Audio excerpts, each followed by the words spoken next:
Assalamualaikum warahmatullahi wabarakatuh. Waalaikumsalam warahmatullahi Warahmatullahi wabarakatuh. wabarakatuh. Selamat pagi semuanya. Selamat bertemu kembali dalam kuliahan kimia analisis instrumen. Pada pagi ini kita akan membahas materi tentang kromatografi kolom. Ya.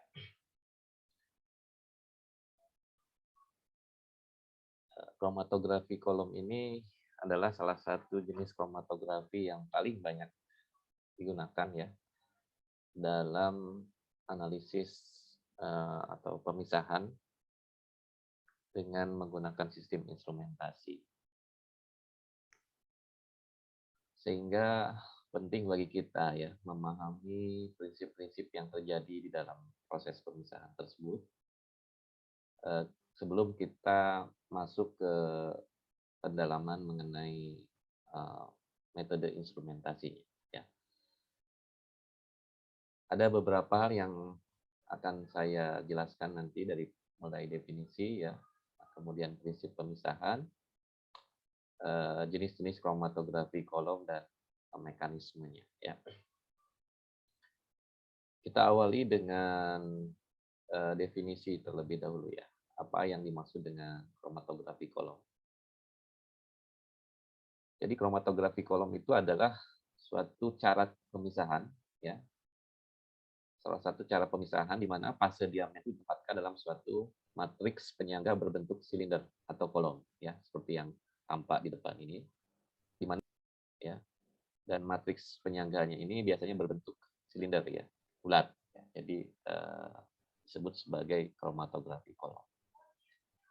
Nah, kromatografi kolom ini selanjutnya berkembang ya, tidak seperti tampak yang ada di depan ini. Bisa juga nanti matrik fase diamnya itu berbentuk silinder tapi dengan panjang yang lebih panjang lagi ya, tidak seperti yang kelihatan, tapi nanti kalau dalam kromatografi gas mungkin panjangnya bisa puluhan meter ya, sehingga perlu digulung ya, membentuk gulungan atau yang bentuk apa namanya ya,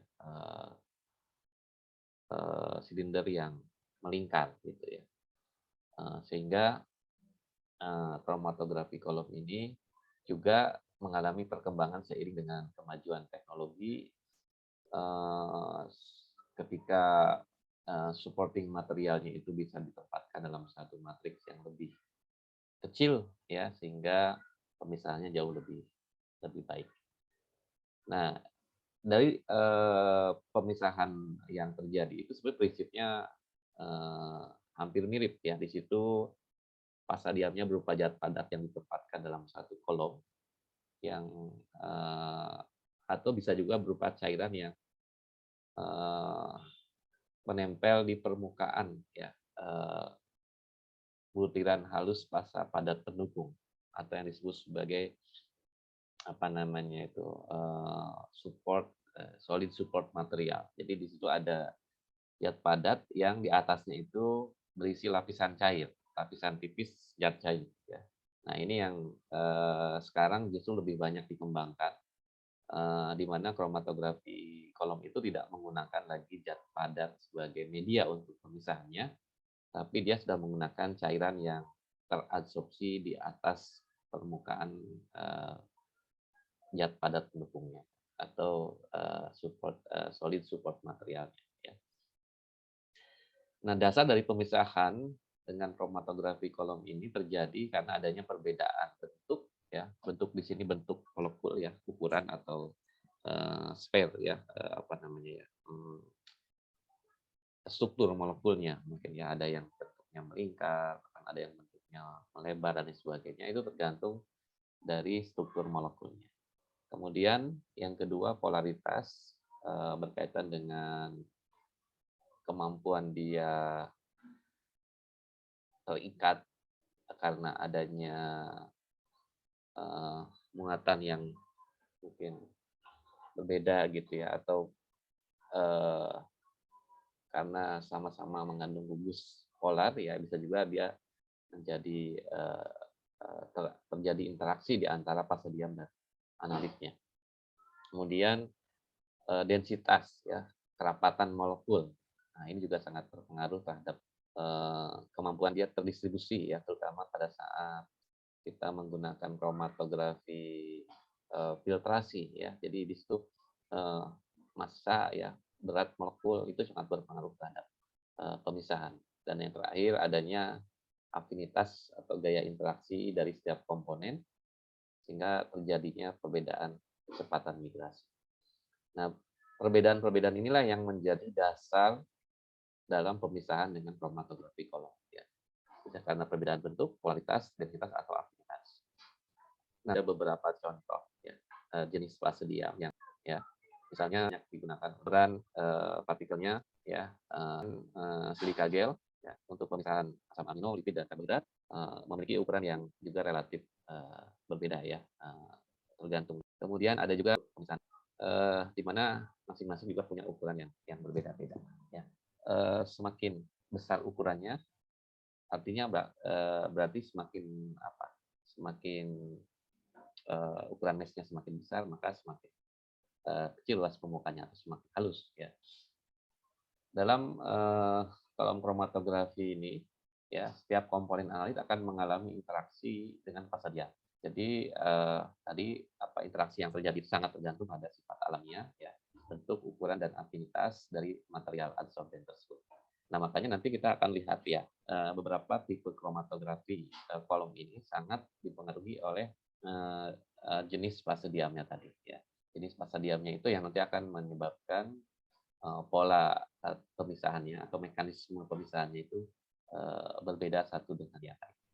Nah, proses pemisahan dengan kromatografi kolom ini pertama kali kan dikembangkan oleh Michael Strait ya, yang memisahkan pigmen klorofil ya dari daun tanaman yang diekstrak menggunakan etanol ya, kemudian dia masukkan ke dalam fasa diamnya berupa kalsium karbonat, kemudian di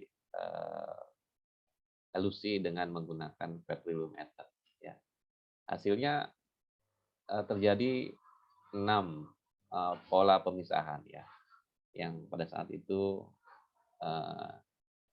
dia belum mengetahui ya jenis-jenis zat yang terdapat dalam pigmen itu apa saja. Kemudian barulah diteliti lebih lanjut ya, bahwa klorofil itu sendiri memiliki beberapa senyawa ya, xanthopil ya, kemudian klorofilin, alfa, beta dan seterusnya. Nah, cara membuat atau menyiapkan fasa diam itu biasanya dia disimpan dalam bentuk kering ya, atau butiran-butiran halus. Kenapa? Karena biasanya kalau belum digunakan, fase diam ini bisa digunakan dalam waktu yang relatif lama ya, masa simpannya, ketika dia dalam bentuk serbuk. Jadi kalau tidak digunakan, ya sebaiknya Anda harus pastikan bahwa si fasa diam itu tidak lembab ya, jadi dia harus kering ya. Kemudian pada saat dia ditempatkan di dalam kolom itu ya, atau dia terdistribusi dengan baik gitu ya, kerapatan molekulnya bisa lebih merata ya, biasanya dimasukkan ke dalam satu wadah ya, kemudian nanti swelling namanya ya, dibiarkan ini sebelum digunakan ya. Tapi kalau tidak digunakan ya lebih bagus disimpan dalam bentuk serbuk kering ya. Kemudian barulah nanti pada saat digunakan ditempatkan dalam tabung silinder ya, atau kolom yang sudah dijenuhkan dengan pelarut. Nah, kalau kita ingin fase diam ini bisa bertahan lama ketika sudah dilarutkan dalam buffer atau pelarut organik ya, biasanya kita tambahkan senyawa anti mikroba ya, terutama untuk fase diam yang mengandung senyawa organik ya, seperti tadi misalnya ada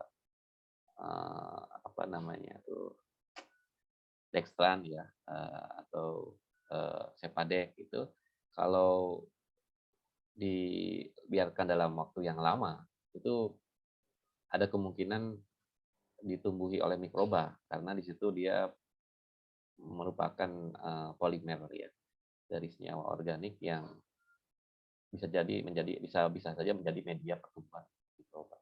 Sehingga akan lebih baik kalau ditambahkan zat anti mikroba supaya mencegah terjadinya pertumbuhan mikroba di dalam kolom. Nah, biasanya zat yang sering digunakan untuk anti mikroba itu adalah natrium azida ya.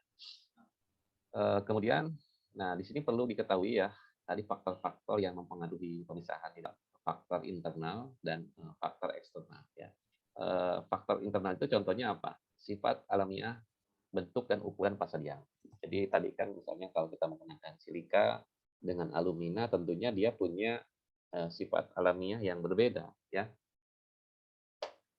Yang berbeda di mana apa namanya? Di situ misalnya dari sisi afinitasnya ya. Silika dengan alumina itu kan beda unsur ya, beda golongan. Sehingga ukurannya ya diameter daripada apa namanya itu struktur kristalnya atau mungkin struktur atomnya akan sangat berbeda ya di samping sifat fisikokimianya karena dia apa namanya itu karena dia merupakan unsur yang berbeda misalnya atau tersusun atas molekul yang berbeda. Nah, sehingga satu sama lain itu pasti akan memiliki sifat alamiah yang berbeda. Nah, sifat alamiah ini juga berkaitan dengan tadi polaritasnya misalnya, kemudian afinitas dan apalagi ya mungkin selain polaritas, afinitas ya tadi kan kemampuan dia untuk mengabsorpsi ya itu tergantung dari sifat alamiah dari molekul pasadium. Nah, kemudian yang ketiga ini yang berkaitan dengan efek difusi Eddy ya. Kalau kita punya pasadium yang ukurannya itu homogen atau seragam, itu akan menekan adanya efek difusi Eddy ya, sehingga menyebabkan bisa menyebabkan terjadinya tailing kalau ukurannya tidak seragam. Tailing itu apa? Tailing itu adalah proses pemisahan yang membutuhkan waktu yang lebih lama ya untuk dia keluar daripada kolom karena dia melewati jalur yang mungkin karena dia memiliki ukuran pasadium yang tidak sama, maka ketika dia melewati kolom tersebut ya proses proses elusi daripada eluen itu akan terpengaruh ya. Ya contohnya begini aja deh ya. Kalau misalnya kita anggap kolom itu sama dengan jalan ya. Mana yang lebih cepat sampai kalau jalan itu menggunakan aspal yang halus gitu ya. Dengan jalan yang berkerikil. Yang berbatu-batu gitu. Tentunya si kendaraan itu akan lebih mudah kalau dia melewati jalan beraspal tadi. Artinya apa? Jalan beraspal itu berarti dia jalan yang memang sudah memiliki ukuran yang seragam. Jadi dia sudah membentuk lapisan yang halus gitu ya di permukaannya sehingga molekul itu akan lebih mudah bergerak. Ya. Tapi kalau misalnya kita anggap jalan itu fase dia sama seperti jalan kerikil atau yang yang berbatu, ada yang kecil, ada yang besar, maka mobil yang lewat itu atau kendaraan yang melewati jalan itu akan terhambat, gitu kan? Karena apa? Karena di situ jalur yang harus dilaluinya itu tidak mulus, gitu kan? Nah, kalau tidak mulus, maka dia kecepatan alirannya itu atau elusinya itu akan lebih lama. Nah, itu analoginya ya. Jadi kalau fase diamnya seragam, proses pemisahannya akan jauh lebih baik dibandingkan kalau dia ukuran dari fase diamnya itu tidak seragam gitu, atau apa namanya tadi, berbeda ukuran. Nah ini pada saat kita menggunakan apa, kromatografi kolom, pastikan bahwa ukuran dari fase diam itu relatif sama. Ya. Tapi kalau sekarang kebanyakan sih apa, eh, bukan supplier ya, penyedia apa, industri yang memproduksi kolom itu, mereka sudah bisa memastikan ya keseragaman ukuran dari fase diam itu, karena dia sudah menggunakan teknologi apa ya, yang canggih ya untuk memastikan keseragaman daripada ukuran fase diam. Jadi kalau kolom yang kita beli ya, yang sudah di packing gitu, itu relatif lebih baik dibandingkan kolom yang kita produksi, yang kita buat sendiri ya. Kalau kita bikin kolom konvensional, kita masukkan itu kadang-kadang masih ada rongga, masih ada kepadatannya berbeda-beda. Nah itu yang bisa menyebabkan terjadinya efek apa namanya, difusi eddy ya. Kemudian yang keempat, jenis, komposisi dan polaritas dari fase gerak. Yang dimaksud jenis di sini kan misalnya kita menggunakan fase gerak yang apa, senyawa yang polar gitu ya, sedangkan senyawanya bersifat non polar. Maka harus dipastikan ya, untuk pemisahan yang baik itu supaya si analitnya itu terikat ke fase geraknya, atau dia apa namanya, terelusi dengan baik gitu ya, maka kita harus memperhatikan ya perbedaan dari polaritas antara analit dengan fase gerak tadi. Ya, kalau misalnya kita punya senyawa polar, ya lebih bagus kalau kita pakai apa, fase gerak yang senyawa polar juga, sehingga nanti dia akan terlarut dengan mudah gitu ya, akan terdistribusi dengan baik ketika dia nanti kita elusi di dalam kolom.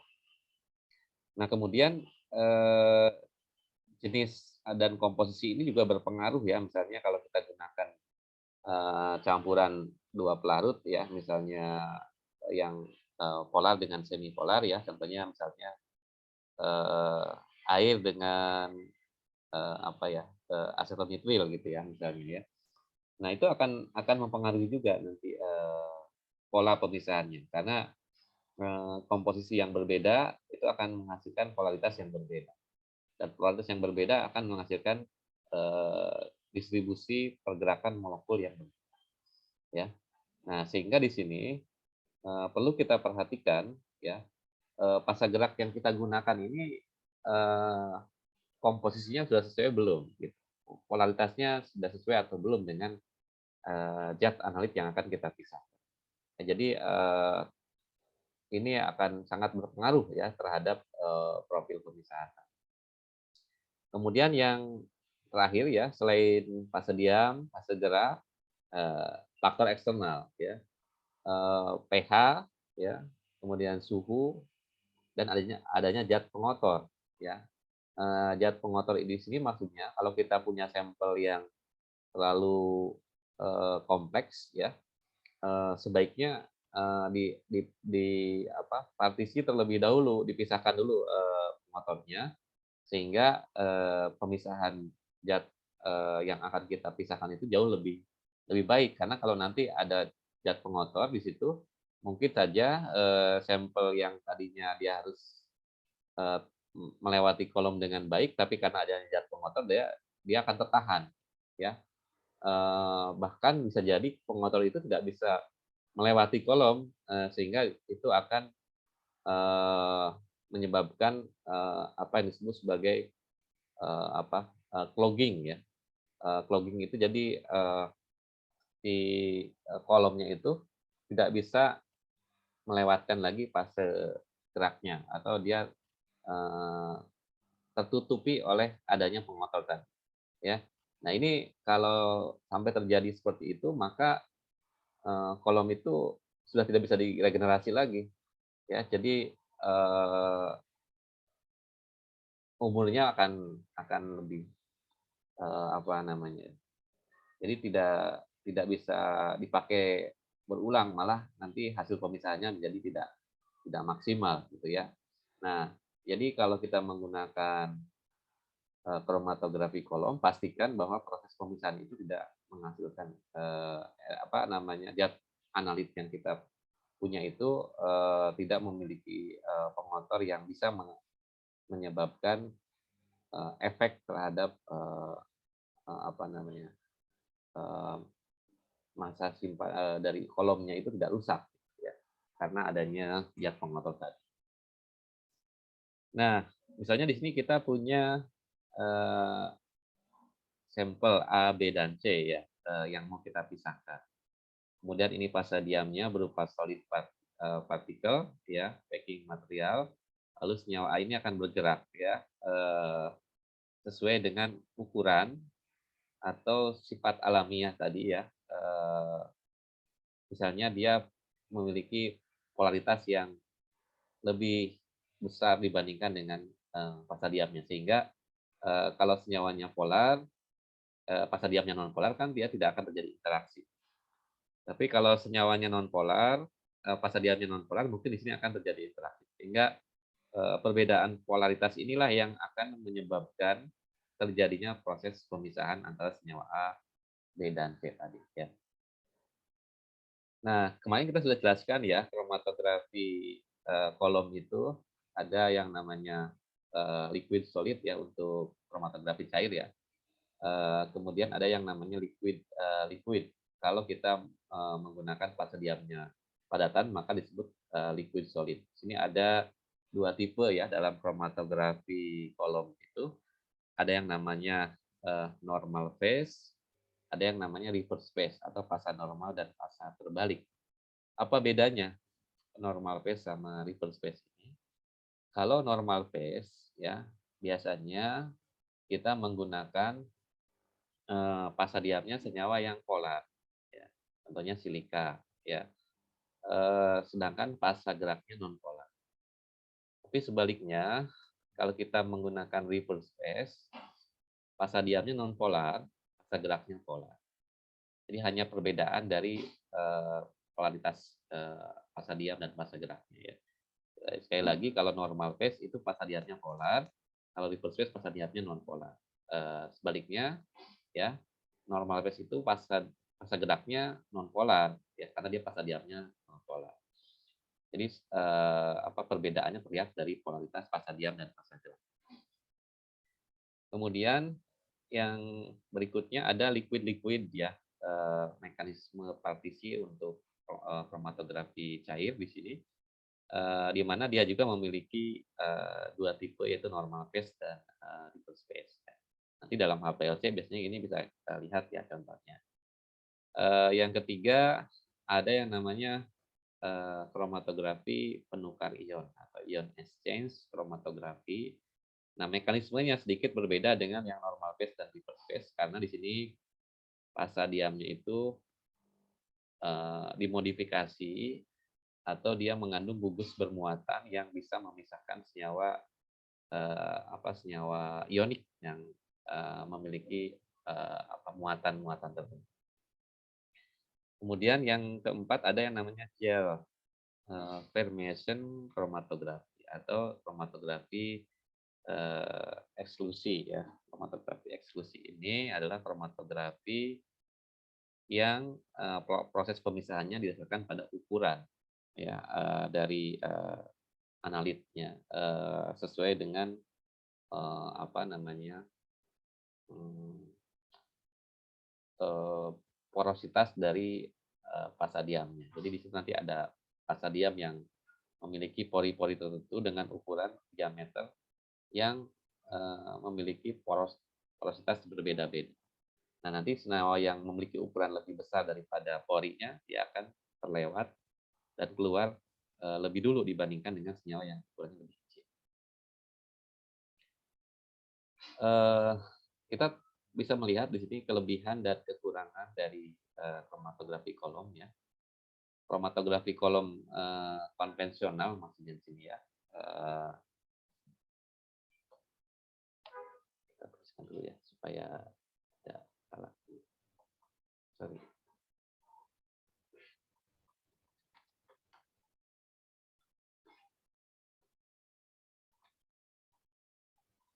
Oke, jadi kelebihan dan kekurangan kromatografi kolom konvensional itu, yang pertama dari sisi harga dia lebih murah karena kita bisa bikin sendiri ya, packing pasta diamnya, tinggal kita beli butiran-butiran pasta diamnya kita buat sendiri. Tapi kelemahannya dia lebih lambat untuk proses pemisahan, ya butuh waktu berjam-jam ya. Walaupun prosesnya lebih sederhana, tapi membutuhkan waktu yang lebih lama. Ya, itu kelemahannya. Yang kedua, kelebihannya bagus untuk analisis kualitatif atau untuk preparasi. Jadi kalau mau memisahkan sampel yang nanti akan dianalisis lebih lanjut, misalnya menggunakan kromatografi kolom instrumen gitu ya, maka kromatografi kolom konvensional ini bisa dijadikan sebagai tahapan awal untuk preparasi. Misalnya nih kita kan masih ada campuran pengotor dan lain sebagainya. Setelah kita pertama kita lakukan proses partisi dengan menggunakan ekstraksi cair-cair misalnya ya, ekstraksi cair-cair, kemudian setelah itu dipisahkan, ada yang misalnya fraksi A, fraksi B, fraksi C gitu ya, tergantung daripada larutnya. Nah, setelah itu kita lakukan preparasi dengan kolom. Nah, hasil partisi tadi kita tampung ya, lalu kita lakukan pemisahan lebih lanjut dengan menggunakan instrumen misalnya. Jadi kenapa dia lebih baik untuk analisis kualitatif? Karena biasanya kromatografi kolom yang konvensional ini ukurannya lebih besar dan lebih apa ya namanya itu, ya bisa digunakan untuk skala besar ya. Jadi kalau kita mau preparasi misalnya dari 1 kilogram simplicia gitu ya, kalau kita langsung masukkan ke dalam kolom instrumen kan kapasitas pemisahannya tidak terlalu besar, sehingga kromatografi kolom konvensional ini bisa digunakan untuk skala besar. Nah, itu kelebihannya. Tetapi ya karena dia hanya mengandalkan gaya gravitasi, maka selain lambat, dia juga resolusinya rendah. Resolusi rendah itu artinya daya pemisahannya itu tidak terlalu baik kalau kita menggunakan kromatografi kolom modern gitu yang dihubungkan dengan instrumen. Kemudian tidak bisa kita kuantitatif, tidak bisa kita untuk analisis kuantitatif itu tidak akurat. Jadi hanya untuk memisahkan saja di situ. Tapi kalau untuk analisis kadar tidak bisa kita gunakan kolom yang konvensional. Dan kalau kita ulang ya, pekerjaannya itu bisa saja berbeda hasil sehingga tidak reproduksibel. Artinya pekerjaan kita hari ini dengan pekerjaan kita besok karena dia menggunakan kolom konvensional bisa jadi hasilnya berbeda ya. Nah, sehingga di sini dikatakan kromatografi kolom ini tidak reproduksibel. Ya, inilah kelemahan-kelemahan yang nanti bisa ditanggulangi dengan adanya kromatografi kolom instrumen ya. Kemudian mekanisme pemisahan ya kromatografi cair padat atau liquid solid kromatografi. Ini perbedaan kemampuan absorpsi dari analit oleh pasadiam pada sisi aktif permukaan. Contohnya misalnya di sini dalam normal phase ya kita biasanya menggunakan silika gel ya. Di sini silika gel itu punya gugus polar karena di situ ada gugus OH-nya sehingga dia lebih cenderung bermuatan ya terpolarisasi lah ya, ada O yang lebih cenderung negatif dan A yang cenderung positif. Nah, jadi kalau nanti di sini ada ini dalam fase normal ya atau normal phase, tadi kan fase diamnya polar karena dia mengandung gugus silika di sini. Nah, sedangkan fase geraknya nonpolar ya, fase geraknya nonpolar. Contohnya di sini ada heksan ya, heksan. Jadi apa yang terjadi ketika kita melewatkan dua senyawa ini yang satu misalnya dia sedikit polar, ya contohnya di sini ada fenol, kemudian di sini turunannya ya, yang banyak mengandung gugus CH3. Jadi senyawa yang lebih nonpolar dia akan tertarik ke fase geraknya, ya, yang sama-sama nonpolar. Sedangkan senyawa yang sifatnya polar dia akan lebih tertarik ke fase diam yang juga polar, ya. Di sini kan ada gugus OH, ya. Dia lebih tertarik ke fase diamnya sehingga terjadi interaksi di sini kan. Nah, sedangkan kalau di sini ada gugus OH tapi karena di sini ada CH3 inilah memiliki efek apa namanya dia menutupi gugus polar ini sehingga dia cenderung bersifat nonpolar, ya. Akibatnya dia tidak terjadi interaksi dengan apa namanya si SiOH ini, gitu kan? Karena dia cenderung lebih nonpolar, ya, sehingga dia akan keluar lebih dulu dibandingkan dengan gugus. Ya, ini contohnya ya. Kemudian yang berikutnya biasanya untuk KCP fase normal ini banyak digunakan untuk pemisahan vitamin-vitamin larut air ya, contohnya seperti niacinamide, ya, pyridoxine, riboflavin. Nah, tiamin ini dia punya gugus yang agak polar, tapi dia juga punya gugus non polar, gitu, sehingga dia lebih cocok digunakan untuk senyawa-senyawa yang polar. Kemudian yang liquid kromatografi ya di sini contohnya kalau untuk yang apa namanya normal phase gitu ya ada apa namanya ini senyawa yang dihasilkan oleh fasa diamnya itu ya dan dilapisi oleh lapisan dari fase diam yang apa namanya permukaannya ini contohnya dia menggunakan oksi-dipropionil nitril ya. Contohnya ini ya, oksi-dipropionil nitril ya. Ada 2 gugus propion ya ya. Oke, kenapa dia disebut polar? Karena di sini ada gugus C. Kemudian yang reverse phase-nya ini dia mengandung gugus alkil ya, alkil yang tidak bermuatan dan juga tidak memiliki gugus CN sehingga dia bersifat non-polar. Nah, perbedaan daripada senyawa polar dan non-polar inilah yang nanti akan apa namanya ini bisa digunakan untuk pemisahan senyawa-senyawa yang berbeda polaritasnya tadi. Ya. Biasanya fase diam ini ya dia di coating pada lapisan apa fase diamnya ya yang dimana nanti dia akan bersifat tidak saling melarutkan dengan fase gerak. Jadi kalau dia senyawanya polar, maka fase geraknya harus non polar gitu kan. Kenapa? Karena kalau fase geraknya sama-sama polar nanti si larutan ini ikut melarut gitu. Lapisan fase diamnya. Makanya di sini nanti dalam normal phase ini kita harus hati-hati memilih fase geraknya ya. Kalau dia fase diamnya ya dilapisi senyawa polar, maka fase geraknya harus non polar. Karena dia harus bersifat tidak saling melarutkan ya, invisible. Kemudian yang ketiga tadi ada yang namanya kromatografi penukar ion. Kromatografi penukar ion atau ion exchange kromatografi ini adalah salah satu bentuk kromatografi kolom adsorpsi ya, di mana interaksi yang terjadi di sini adalah interaksi elektrostatik reversible. Ya, artinya interaksi elektrostatik reversible ini interaksi yang terjadi antara fase diam dengan analit tapi bersifat reversible, bisa lepas lagi gitu. Bukan interaksi yang irreversible ya. Antara komponen analit dengan fase diam yang berbeda. Nah, kromatografi penukar ion ini biasanya menggunakan mekanisme pertukaran ion untuk memisahkan komponen analit ya. Di situ ada 2 jenis resin. Yang pertama ada resin penukar kation dan resin penukar anion ya. Bedanya di mana? Bedanya di gugus fungsinya nanti ya. Kalau penukar kation dia berarti bermuatan negatif, kalau penukar anion bermuatan positif.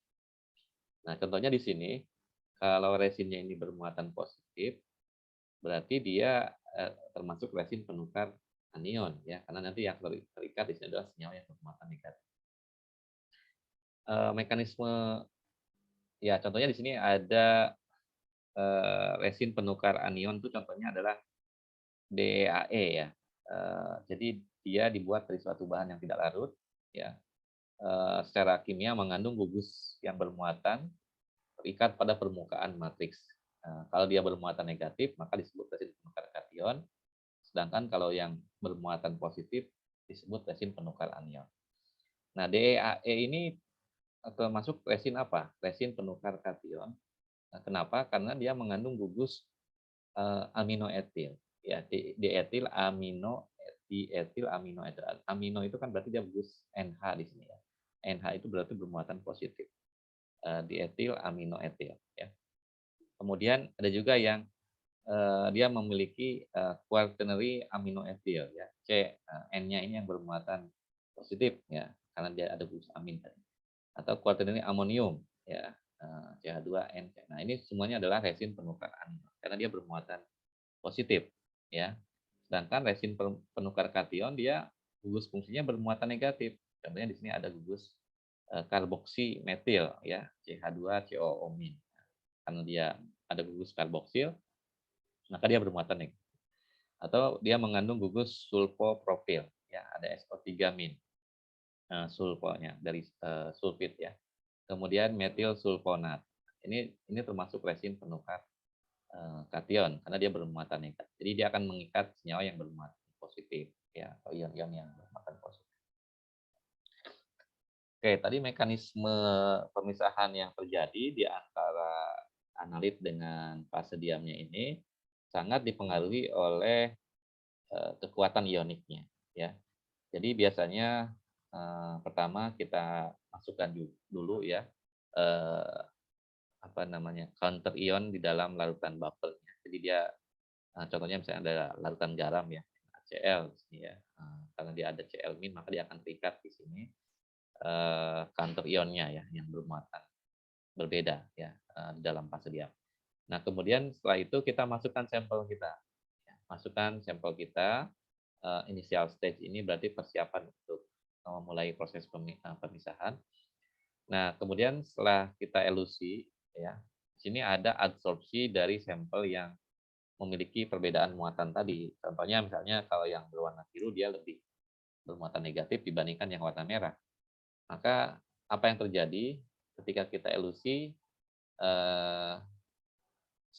sampel yang bermuatan lebih negatif dia akan terikat lebih kuat dibandingkan yang kurang bermuatan negatif. Jadi yang merah nanti akan keluar lebih dulu. Nah, setelah itu nanti kita elusi, ya. Elusi itu kan untuk mengeluarkan sampel tadi, ya, dengan menggunakan larutan buffer yang memiliki apa namanya, perbedaan pH, ya, atau muatannya. Sehingga nanti dia akan mengusir ikatan yang terjadi antara sampel yang terikat dengan fase diam tadi dengan adanya eluen ini, ya. Nah, eluen ini biasanya dia dibuat gradien, ya, ion in the gradient, artinya dia memiliki konsentrasi yang berbeda.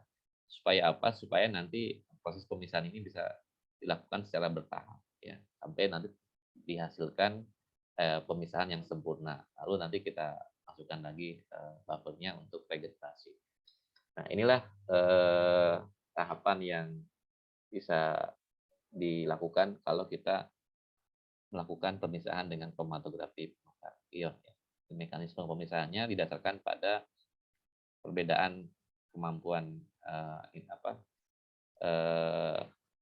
kekuatan ionik, ya, kekuatan ionik dari masing-masing sampel tadi.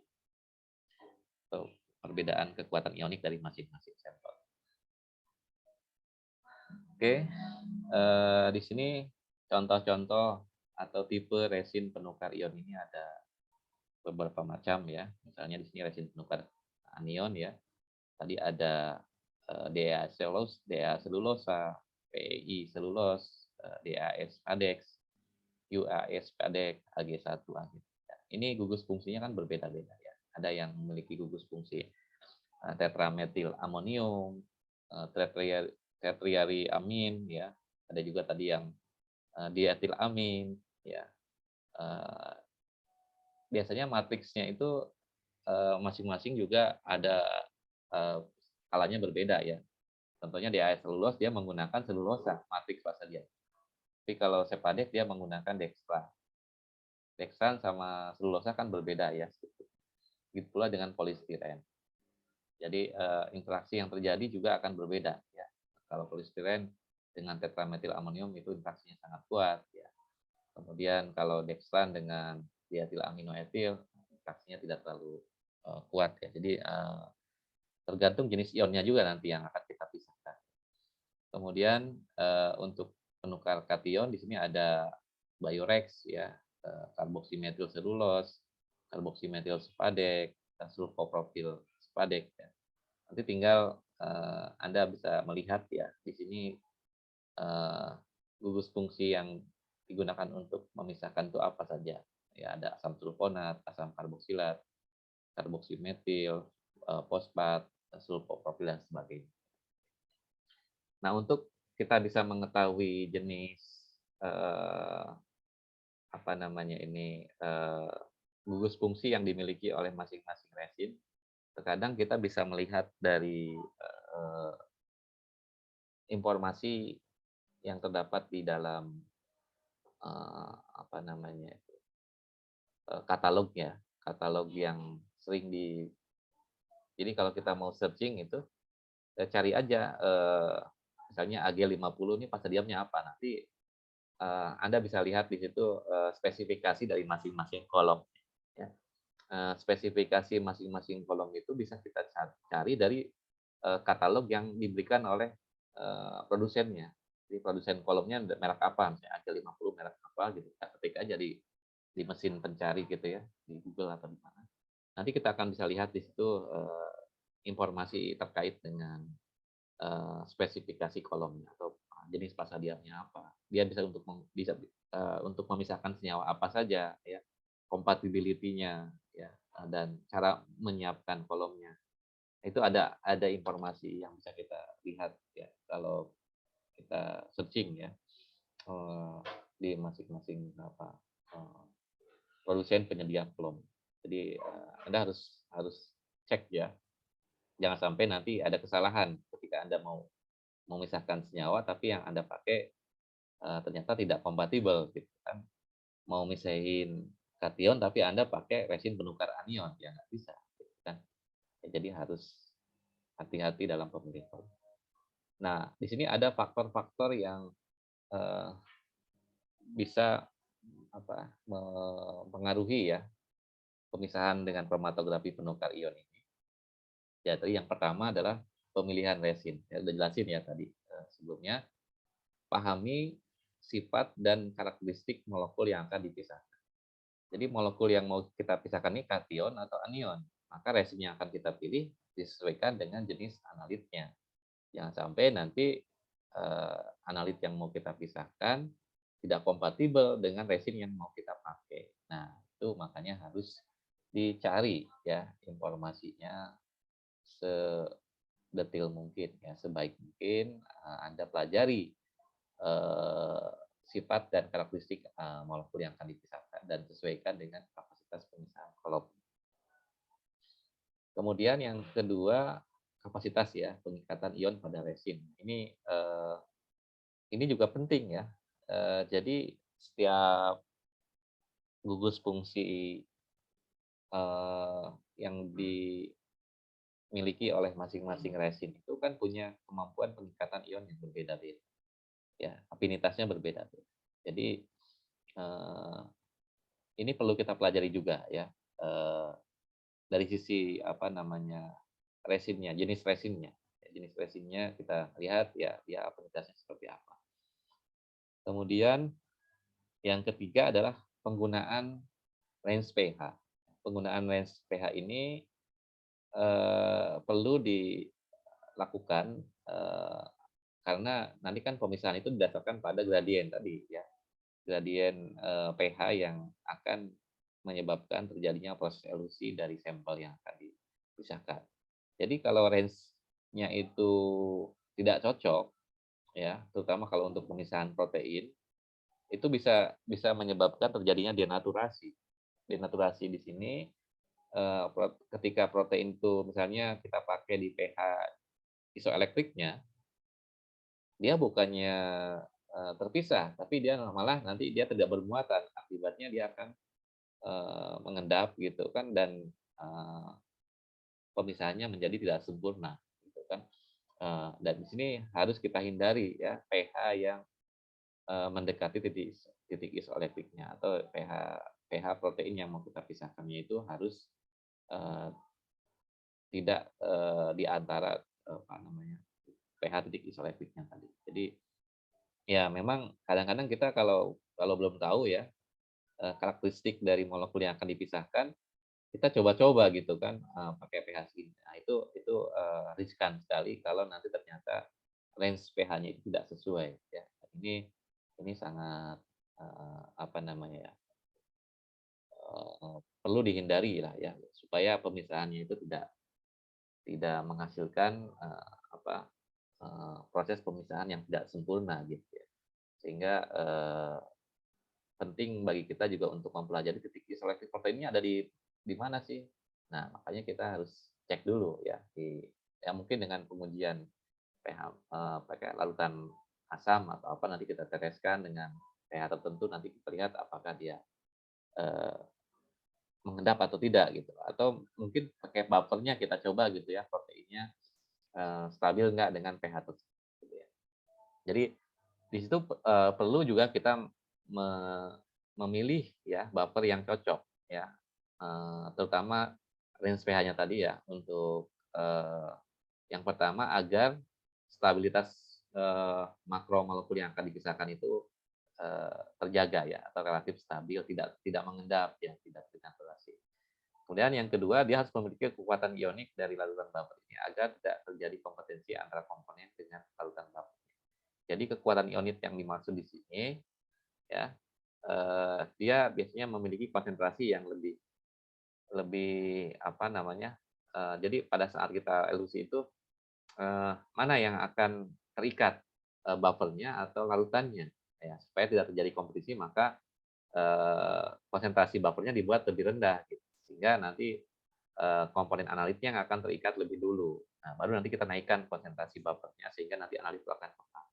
Itu yang disebut sebagai gradien konsentrasi dan gradien apa buffernya gitu ya. Jadi di situ sangat sangat penting untuk menentukan selain range pH juga konsentrasi dari buffer. Nah, yang perlu kita lakukan dalam pemisahan dengan kromatografi penukar ion adalah pertama, baca instruksi cara kerja atau cara preparasi matriks kolomnya ya, sehingga kita tidak salah dalam menyiapkan kolom itu sesuai dengan informasi yang ada di dalam katalog atau di dalam matriks. Ya, intinya kalau Anda mau bekerja dengan kromatografi penukar ion, ya, baca resin ini cocoknya bagaimana, preparasinya seperti apa, gitu ya. Jadi pada saat kita mau mau melakukan pemisahan kan kita pilih jenis resinnya dulu ya. Resin yang cocok apa, lalu kita beli, setelah kita beli kita siapkan, ya. Nah, yang sering terjadi masalah adalah pada saat Anda melakukan preparasi, ya, pertama kali akan digunakan, ya, ini kan harus diaktifasi ya, gugus fungsi ioniknya. Apakah dia gugusnya itu asam atau basa. Bisa diaktifasi dengan menggunakan asam atau basa ya, tergantung jenis resinnya. Ya, kalau yang bermuatan positif mungkin lebih bagus diaktifasi dengan basa, tapi kalau yang bermuatan negatif diaktifasinya dengan asam. Jangan sampai salah, resinnya bermuatan positif, Anda aktifasi dengan asam ya. Nah, nanti itu bisa bisa malah merusak dari si resinnya sendiri, gitu kan. Kemudian setelah itu dilakukan proses pencucian ya, setelah diaktifasi lalu disaring ya, pencucian dan penyaringan. Maksudnya dilihat hasil ininya ya, preparasinya. Kemudian setelah itu biasanya kita tambahkan juga senyawa EDTA ya untuk pemisahan komponen pengotor ya, terutama untuk ion-ion logam, karena ion-ion logam kadang-kadang kan bisa aja dia pada saat preparasi kolom itu tertinggal gitu ya di dalam kolomnya. Nah, untuk menghilangkannya bisa kita tambahkan senyawa EDTA ya untuk mengikat logam. Kita elusi lagi nanti si EDTA-nya nanti logamnya akan terikat di apa namanya di larutan EDTA tadi. Kemudian setelah itu kita simpan dalam larutan buffer ya. Dan kalau perlu ditambahkan zat anti mikroba. Kalau sampel kita kalau resin kita tidak akan digunakan dalam waktu yang eh, lama gitu ya. Jadi kalau kalau misalnya setelah kita pisahkan mau dipakai lagi, baiknya ditambahkan zat anti mikroba supaya resinnya tetap terjaga ya, tidak terjadi pertumbuhan mikroba di dalam, supaya awet ya. Nah, itulah beberapa tahapan yang perlu dilakukan dalam penyiapan resin ya penukar ion. Kemudian di sini contoh pemisahannya bisa untuk aplikasi pemisahan asam amino ya yang berbeda muatan. Asam amino itu kan ada yang bermuatan positif, ada yang bermuatan negatif, ada yang cenderung polar, ada yang cenderung non polar. Di sini range pH-nya bisa kita atur dari pH yang asam sampai pH yang lebih tinggi ya. Misalnya di sini menggunakan resin penukar kation ya, mengandung gugus sulfonat ya SO3 sehingga nanti gugus amina dari asam aminonya akan terikat di sini ya. Na ini adalah dari larutan buffer yang kita gunakan tadi ya pada saat kita aktivasi apa namanya presipitasi preparasi yang pertama ini kita gunakan garam dengan konsentrasi yang relatif rendah. Nanti si asam amino ini akan mengusir ikatan antara Na dengan SO3 ini sehingga dia akan melepas. Nah, nanti pada saat kita mau melepas si asam aminonya, kita tambahkan lagi larutan buffer dengan konsentrasi yang lebih tinggi sehingga nanti ikatan asam amino dengan SO3-nya akan terlepas. Nah, ini biasanya kita naikkan juga pH-nya ya supaya nanti si interaksi antara analit dengan fasa diam itu terjadi proses apa namanya interaksi elektrostatik reversibel ya tadi. Jadi kesetimbangan ya elektrolit antara gugus fase diamnya dengan analit. Nah, contohnya di sini dalam pemisahan protein ya, pemisahan protein dengan KPI di sini kita bisa lihat ya. Contohnya ini ada protein yang bermuatan positif dengan apa namanya ini muatan yang berbeda-beda kemampuan protein dengan jumlah muatan positif yang berbeda ya. Ada yang 3, 2, 1. Artinya kekuatan ioniknya berbeda. Nah, ketika kita masukkan ke dalam resin penukar kation, ya sebentar.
Oke, jadi ini contoh pemisahan protein dengan kromatografi penukar ion. Jadi pertama si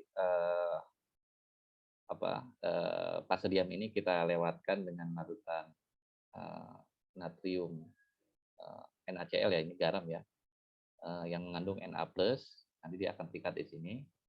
Kemudian di sini ada gugus sulfonik untuk apa namanya fase diamnya tadi bermuatan negatif ya sehingga dia akan mengangkat senyawa yang bermuatan positif. Nah, kemudian setelah itu dielusi ya dengan gradien konsentrasi apa namanya ini konsentrasi proteinnya itu sekitar kurang dari 5 miligram per ml. Ini jangan terlalu banyak juga ya konsentrasi proteinnya karena nanti di sini akan terjadi overload ya kalau terlalu banyak. Kemudian setelah itu kita elusi dengan penambahan gradien NaCl. Jadi tadi kan dari mulai pertama misalnya NaCl 200 milimolar dan nah setelah itu ditambahkan dinaikkan ya konsentrasi garamnya jadi 400, kemudian 700 milimolar sampai 1 molar. Nah, pada saat dia dinaikkan konsentrasi garamnya, nanti si proteinnya kan akan terelusi ya, karena interaksi dengan fasa diamnya itu akan terganggu dengan adanya ion-ion dari molekul garam ini, sehingga nanti dia akan terlepas. Tapi kalau yang muatannya lebih banyak, dia akan terikat lebih kuat, ya kan, dibandingkan dengan yang muatannya lebih sedikit. Jadi yang tadi plus 1 dia akan keluar lebih dulu, muncul sebagai satu puncak, kemudian nanti yang kedua keluar yang positifnya 2 baru dia keluar berikutnya, dan yang terakhir nanti baru yang paling banyak muatan positifnya dia akan keluar belakang. Kenapa? Karena dia akan terjadi interaksi yang lebih kuat dari fasa diamnya. Untuk memisahkan protein yang memiliki interaksi lebih kuat tadi, maka dibutuhkan konsentrasi garam yang lebih tinggi, sehingga baru dia akan lepas. Nah, itulah proses elusi yang bisa dilakukan pada kromatografi penuka ion. Jadi kita menggunakan gradien pH dan gradien konsentrasi garam. Ya. Oke, kemudian yang ketiga di sini ada yang namanya size exclusion chromatografi atau kromatografi. Sorry, yang keempat ya. Yang ketiga ya. Kromatografi gel filtrasi ya. Ini sering disebut juga sebagai gel permeation chromatografi. Dasar pemisahan daripada kromatografi ini adalah perbedaan sifat fisik ya karena di sini tidak terjadi interaksi kimia. Kalau tadi kan interaksi elektrostatik itu interaksi kimia ya. Tapi di sini hanya karena adanya perbedaan ukuran atau bobot molekul dari komponen analit. Tadi interaksi yang terjadi adalah interaksi adsorpsi secara fisik saja. Pemisahan terjadi karena perbedaan bentuk dan ukuran molekul dari setiap komponen analit yang terdapat dalam suatu sampel. Jadi di sini pemisahannya hanya didasarkan pada perbedaan bobot molekul. Nah, teknik kromatografi ini mampu memisahkan ukuran molekul dari yang kecil sampai yang ukurannya besar. Ya. Contohnya di sini untuk pemisahan protein, ya. Di sini kita punya matrik gelnya, yaitu gel matriknya ini yang memiliki ukuran pori tertentu, ya. Sehingga di sini nanti akan kalau ada protein dengan ukuran yang berbeda, misalnya yang biru itu lebih besar dibandingkan dengan yang merah, maka yang biru itu nanti akan keluar lebih dulu. Kenapa dia keluar lebih dulu? Karena di sini kan ada pori-pori yang ukuran porinya itu tidak sesuai dengan molekul yang ukurannya lebih besar, dia tidak akan terserap. Tapi kalau yang kecil-kecil dia akan terserap di permukaan dari fasa diam. Sehingga ketika kita elusi dengan menggunakan solvent gitu ya atau kita menggunakan buffer di sini untuk mengelusinya, maka protein yang ukurannya lebih besar itu akan keluar lebih dulu. Karena dia tidak terjadi interaksi adsorpsi dengan fase diam. Tapi kalau yang ukurannya lebih kecil, itu dia akan keluar belakangan karena dia terjadi penyerapan di permukaan fase diam. Sehingga waktu elusi atau volume elusinya itu akan berbeda. Yang volume yang dibutuhkan untuk mengelusi sampelnya akan berbeda. Ya, sehingga nanti akan muncul di sini sebagai dua puncak dengan waktu latensi yang berbeda juga. Itu karena di sini waktu untuk mengelusinya dibutuhkan jumlah yang lebih banyak ya volume itu. Nah, biasanya di sini proses pemisahannya ini tergantung dari matriks pori dari fase diamnya atau ukuran pori-pori dari fase diamnya tadi. Karena setiap matriks itu biasanya berbeda ukurannya ya. Nah, di sini yang harus kita perhatikan ya untuk protein yang mau kita pisahkan ini range bobot molekulnya berapa gitu ya sehingga sesuai dengan ukuran matriks fase diamnya. Jadi kalau kita amati ya secara mikroskopis, jadi partikel fase diam yang digunakan ini memiliki pola seperti spons atau pembersih ya, suka ada bolong-bolongnya gitu kan. Nah, di situ nanti larutan yang terdiri dari campuran analit dengan berbagai ukuran bobot molekul akan dilewatkan ke dalam kolom yang mengandung partikel berpori. Komponen dengan ukuran yang lebih besar tidak mampu terserap di bagian dalam fase diam sehingga akan berealusi lebih cepat. Terus ini ada porous partikelnya ya. Kemudian sebaliknya komponen yang ukurannya lebih kecil dari poli-poli fase diam akan masuk dan terdifusi ke dalam matrik fase diam sehingga waktu elusinya akan semakin lama untuk ukuran molekul yang lebih kecil dibandingkan dengan ukuran molekul yang lebih besar. Nah, ini mekanisme tadi sudah jelaskan ya, sampel dimasukkan, kemudian nanti dielusi, ya, pemisahan senyawa didasarkan pada ukuran tadi ya, karena bobot molekulnya lebih besar, dia akan keluar lebih dulu, kemudian baru yang kecil keluar belakangan. Nah, nanti di sini ada hubungan antara waktu tempuh ya, retention time atau volume elusi tadi dengan bobot molekulnya. Ya, bobot molekul yang lebih besar dia akan keluar lebih dulu dibandingkan dengan yang bobot molekulnya lebih kecil. Ya. Nah, di sini bisa juga pemisahan KGF ini digunakan untuk penentuan bobot molekul senyawa ya kalau kita punya standar. Nah, kemudian di sini ada beberapa istilah yang sering digunakan di dalam kromatografi gel filtrasi. Yang pertama ada limit exclusion. Apa ini maksud dengan limit eksklusi? Limit eksklusi ini adalah ukuran dari massa molekul terkecil suatu komponen analit yang tidak mampu berdifusi ke dalam fase ke dalam pori-pori fase diam. Misalnya Sepadek G50 ya, Sepadek G50 ini dia hanya bisa memisahkan senyawa yang ukurannya itu di bawah 30.000 Dalton atau 30 kilodalton. Kalau di atas itu dia sudah melewati limit eksklusinya. Artinya massa molekul terkecil di sini ya yang paling bisa dielusi itu ya paling maksimal adalah 30.000 gitu ya untuk yang G50 ini ya 30.000 dan lebih besar lagi gitu ya. Nah, kalau misalnya di bawah 30.000 itu dia tidak bisa memisahkan dengan baik gitu ya. Makanya di sini range ya fractional range-nya atau range untuk pemisahannya Sepadak J50 ini cocok untuk pemisahan antara 1.500 sampai 30.000. Jadi kalau ukuran molekulnya di atas 30.000, maka kita harus pakai fractional range yang lain yang misalnya memiliki ukuran yang lebih besar. Ya, karena komponen yang masuk dalam range ini akan terpisah dengan baik, ya,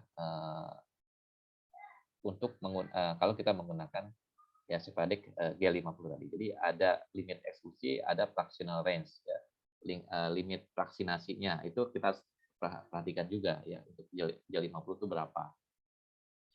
Kemudian yang ketiga ada yang namanya water regen. Water regen ini artinya berat air yang digunakan untuk melarutkan 1 gram gel teri. Biasanya semakin besar ukuran molekulnya, maka water regennya juga akan semakin besar ya, atau ya water regennya akan semakin besar ya contohnya. Contohnya untuk G50 ya, misalnya dia water regennya 5 plus minus 0,3 gram. Artinya untuk 1 gram Sepadek G50 membutuhkan air sebanyak 5 gram. Sedangkan bed volume adalah jumlah volume air ketika satu gel ini dilarutkan di dalam air ya, sama lah ya kebutuhan akan molekul airnya ini berapa untuk melarutkan.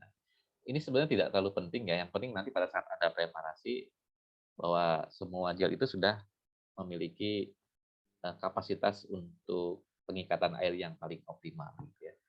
Dan itu biasanya kita berikan pada saat kita swelling itu minimal 2 kali lipat daripada volume gel gitu ya, supaya nanti si bed volume-nya terpenuhi gitu. Kemudian yang keempat ukuran partikel gelnya ya, ukuran dan bentuk ya.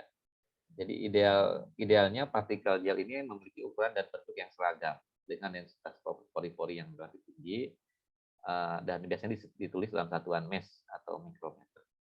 Kemudian yang terakhir ada volume elusi ya. Volume elusi itu ukuran volume yang digunakan untuk elusi komponen analit hingga keluar dari kolom.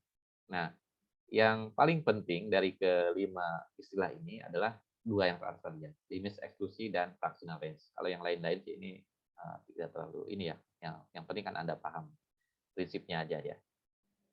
Yang perlu diperhatikan di sini adalah ketika kita memilih media untuk gel filtrasi ya, yang perlu diperhatikan adalah fractional range-nya. Misalnya di sini G10, dia hanya bisa memisahkan komponen analit yang memiliki ukuran 0 sampai 700 dalton. Jadi kalau kita mau misalkan misalnya peptida yang ukurannya di atas 5.000, ya nggak bisa pakai G10 karena dia kan limit eksklusinya 700. Ini limit eksklusinya 1.500. Kalau yang mau kita pisahkan atau senyawanya itu memiliki bobot molekul 5.000, ya kalau termasuk di sini ya. Atau yang lebih bagus ya misalnya yang 1.500 sampai 30.000. Nah, G50 ini cocok untuk pemisahan senyawa yang ukurannya 5.000 misalnya atau 10.000 ya. Kalau G200 biasa lebih besar lagi ya sampai 600.000. Ya, pakailah G200 ini ya untuk nah masing-masing tipe gel tadi memiliki water region yang berbeda-beda ya. Misalnya kalau G200 dia membutuhkan 20 ml air ya per gram berat dia membutuhkan molekul air. Tapi kalau yang poli-polinya kecil besar. Nah, di sini juga ada beberapa tipe kolomnya ya untuk gel filtrasi. Ini ada dari poliakrilamid ya, separos ya, dan sepakril ya, beda-beda lah. Produsennya juga beda biasanya. Kalau agarose kan dari agarosa, kalau poliakrilamid dari akrilamid, kalau sepadek dari dextran. Aplikasi daripada kromatografi gel filtrasi di sini contohnya untuk desalting dan pemurnian ya, untuk menghilangkan molekul garam sekaligus untuk memurnikan protein-protein yang ukurannya berbeda ya. Protein atau asam nukleat dilakukan dengan teknik sederhana cepat merusak struktur proteinnya ya. Kalau karena di sini kan hanya pemisahan secara fisik. Kalau kita menggunakan kromatografi penuh kation tadi, kalau kita tidak hati-hati proteinnya bisa terdenaturasi ya. Karena ukuran muatan proteinnya mungkin tidak cocok, tidak sesuai dengan pH yang digunakan. Kemudian yang kedua, penentuan bobot molekul. Ya, dari komponen analit dapat ditentukan secara proporsional yang nilainya berbeda ya. Subu X itu adalah volume elusinya, subu Y-nya adalah bobot molekul. Lalu kita injeksikan berbeda-beda dan sudah diketahui bobot molekulnya, kita bisa jadikan sebagai standar untuk mendapatkan bobot molekul dari senyawa yang tidak diketahui ya bobot molekulnya. Nanti kita buat lupa kalibrasi ya dengan memetakan log konsentrasi BM, log bobot molekul dengan volume elusi ya, atau dengan waktu retensinya bisa juga ya. Kalau dengan menggunakan PLC biasanya kita lihat waktu retensinya. Yang terakhir tidak ditandemkan dengan kolom ya. Nah, dia menggunakan kromatografi konvensional, tapi di sini dimodifikasi spesifik ya, sehingga terjadi interaksi ligand dengan molekul target. Interaksi ini mirip seperti interaksi enzim dengan substrat atau antigen antibodi. Kalau ini saya kira tidak perlu dijelaskan lah ya, karena ini tidak ada hubungannya dengan instrumen. Biasanya dia menggunakan plat kolom yang khusus ya untuk kromatografi afinitas ini. Ya, dextran, heparin, protein ini contoh terutama lipoprotein, kemudian antibodi ya, enzim, kolin, asetilkolin dan sebagainya. Untuk kromatografi afinitas ini lebih banyak ke aspek teknik penelitian biokimia ya, jadi saya skip aja. Oke, jadi itu yang mungkin perlu diperhatikan di dalam beberapa contoh kromatografi kolom. Nanti dalam aplikasi yang berkaitan langsung dengan instrumen, biasanya yang paling banyak itu adalah kromatografi pertama kromatografi absorpsi atau partisi ya, kemudian yang kedua kromatografi penukar ion, yang ketiga adalah kromatografi gel filtrasi. Nanti itulah yang paling banyak digunakan dalam pemisahan dan analisis senyawa-senyawa organik dengan teknik kromatografi kolom ini. Dan biasanya kromatografi kolom ini banyak ditandemkan dengan instrumen seperti HPLC, LCMS, dan GCMS ya. Demikian yang perlu saya sampaikan untuk pertemuan hari ini. Apakah ada yang mau ditanyakan terkait dengan materi kromatografi kolom? Silakan kalau ada yang mau bertanya. Sebenarnya tidak ada, Pak. Cukup. Oke. Baik, kalau tidak ada, kita cukupkan untuk pertemuan hari ini. Jangan lupa, seperti biasa, Anda nanti upload resume perkuliahan dan bukti kehadiran Anda pada pertemuan hari ini di kolom tugas AIS. Ya. Terima kasih atas perhatiannya. Sampai ketemu lagi minggu depan. Assalamualaikum warahmatullahi wabarakatuh. Waalaikumsalam warahmatullahi wabarakatuh. Terima kasih, Pak.